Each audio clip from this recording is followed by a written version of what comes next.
नाज़रीन इकराम, सबसे पहले खबरें जो हमारे पास हैं वो ये हैं कि जिनके बारे में इमरान खान सबसे ज़्यादा बातें कर रहे हैं, इस शख्स के बारे में कह रहे हैं और इसका इलाज भी हो गया, इसका काउंटडाउन शुरू हो गया, इसकी अथॉरिटी इनकी सिचुएशन कर दी गई है, इसका मामला चीफ जस्टिस उमर अता बंदयाल के हाथ में आ गया।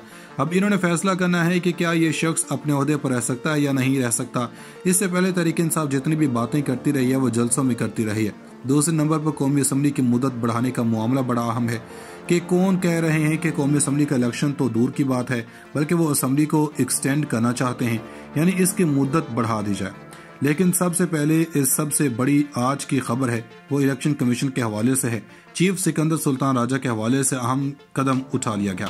चीफ इलेक्शन कमिश्नर के खिलाफ रेफरेंस सुप्रीम जुडिशल काउंसिल में दायर कर दिया गया। मीडिया रिपोर्ट्स के मुताबिक तहरीक इंसाफ ने chief election commissioner Sikandar Sultan Raja की बरतरफी का रेफरेंस दायर किया।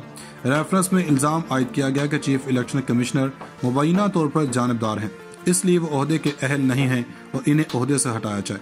गुज़श्ता रोज चेयरमैन तहरीक इंसाफ इमरान खान ने इल्जाम आयद किया था कि चीफ इलेक्शन कमिश्नर नून लीग का खास आदमी है।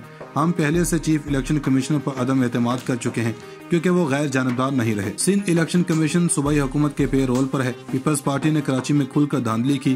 कराची मलीर के नशिस्त पर दोबारा इलेक्शन करवाया जाए। अवाम ने हमें वोट दिया। कराची मलीर की सीट पर पीपल्स पार्टी ने धांधली की। ये इंतखाबात रेफरेंडम था। वोटरों को पता था हमने असम्बली में नहीं बैठना, फिर भी वोट दिए। इन्होंने कहा कि इलेक्शन की तैयारी करते थे, तारीख तब्दील कर देते थे, फिर कहा पुलिस नहीं और सैलाब आ गया। वोटर्स और सपोर्टर्स और कौम का शुक्रिया अदा करता हूँ।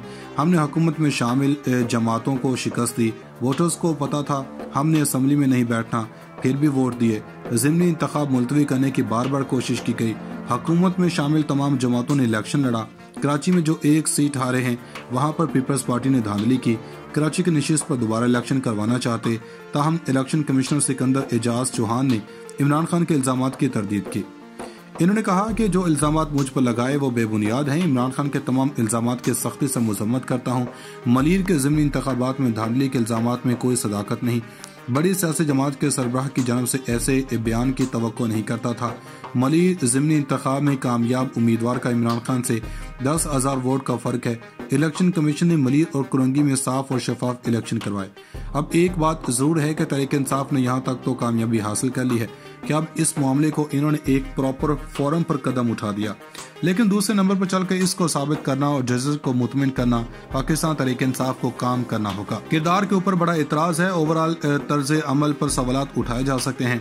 सिंध हुकूमत बल्दियाती इंतखाबात मुलतवी करना चाहते हैं, लेकिन सिकंदर सुल्तान राजा आज पंजाब हुकूमत को कह रहे थे कि हम आपके खिलाफ तौहीन अदालत का नोटिस भेजेंगे।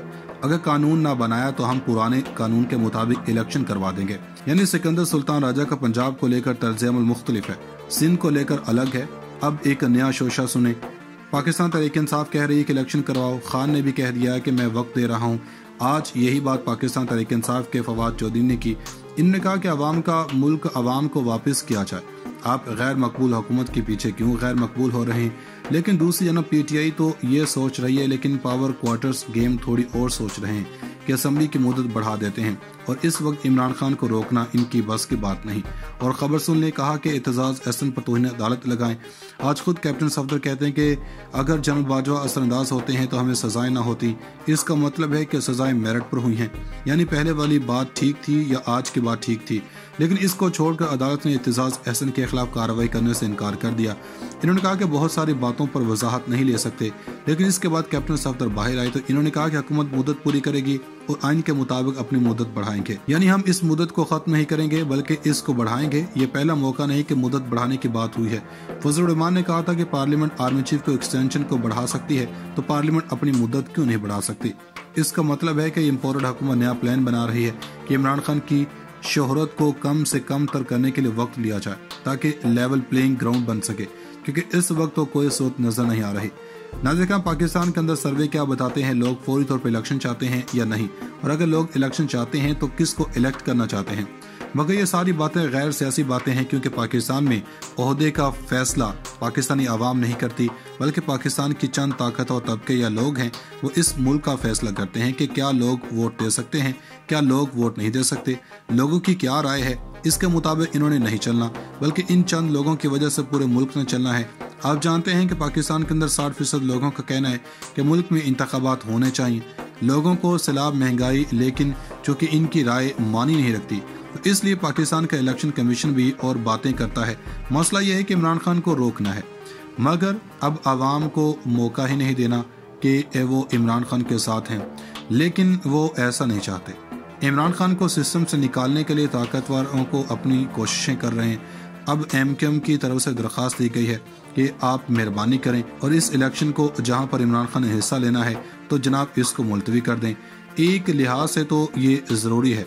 दूसरा खबर ये सुन लें कि आज ही बताया कि मुख्तलिफ लोग, हनीफ अब्बासी और दीगर लोगों ने कहा कि खुशखबरी देना चाहते हैं कि अगले महीने पंजाब के अंदर नून लीग की हुकूमत होगी, पीपल्स पार्टी पाकिस्तान तहरीक इंसाफ की हुकूमत खत्म हो जाएगी। इनके साथ राना तनवीर ने बताया कि नवाज शरीफ अगले महीने वापस आ जाएंगे। पंजाब हुकूमत की तब्दीली नवाज शरीफ की जिद है। अगर वापस आना है तो पंजाब हुकूमत गिरानी है। पंजाब हुकूमत गिराने के लिए तहरीक इंसाफ के लोग तोड़े जाएं, वो किसी भी सूरत में काम कर सकते हैं। अब पंजाब की 3 सीटों पर इलेक्शन हुआ, जिसमें पाकिस्तान तहरीक इंसाफ 2 सीटें मजीद जीत गई। और फिर अब इमरान खान के लॉन्ग मार्च को रोकने के लिए, इमरान खान की इस हवा को रोकने के लिए इसको सियासी तौर पर हराया नहीं जा सकता। पंजाब हुकूमत गिराने के लिए पंजाब के 3 सीटों का इलेक्शन रोकने की कोशिश की, मगर ये उसमें भी नाकाम हुए और इमरान खान ने उनमें से 2 सीटें अपने एक बार फिर नाम कर ली। अब MQM कराची का इलेक्शन मुलतवी करवाना चाहती है। कराची में कौन सा सैलाब आया हुआ है, जहाँ पर सैलाब था वो भी उतर चुका। अगर बाकी आप समझते हैं कि आपकी सिक्योरिटी के इदारे कम हैं और आपके पास लॉ एनफोर्समेंट के नंबर कम है, ये जो इस्लामाबाद में इमरान खान के लिए लगाया हुआ है वो कम कर दें। VIP मूवमेंट्स पर जो लोग लगाए हैं वो कम कर दें। क्या इशराफिया जरूरी है या मुल्क के लोगों की राय जरूरी है? कि अगले महीने पंजाब के अंदर नून लीग की हुकूमत होगी, पीपल्स पार्टी पाकिस्तान तहरीक इंसाफ की हुकूमत खत्म हो जाएगी। इनके साथ राना तनवीर ने बताया कि नवाज शरीफ अगले महीने वापस आ जाएंगे। पंजाब हुकूमत की तब्दीली नवाज शरीफ की जिद है। अगर वापस आना है तो पंजाब हुकूमत गिरानी है। पंजाब हुकूमत गिराने के लिए तहरीक इंसाफ के लोग तोड़े जाएं, वो किसी भी सूरत में काम कर सकते हैं। अब पंजाब की 3 सीटों पर इलेक्शन हुआ, जिसमें पाकिस्तान तहरीक इंसाफ 2 सीटें मजीद जीत गई।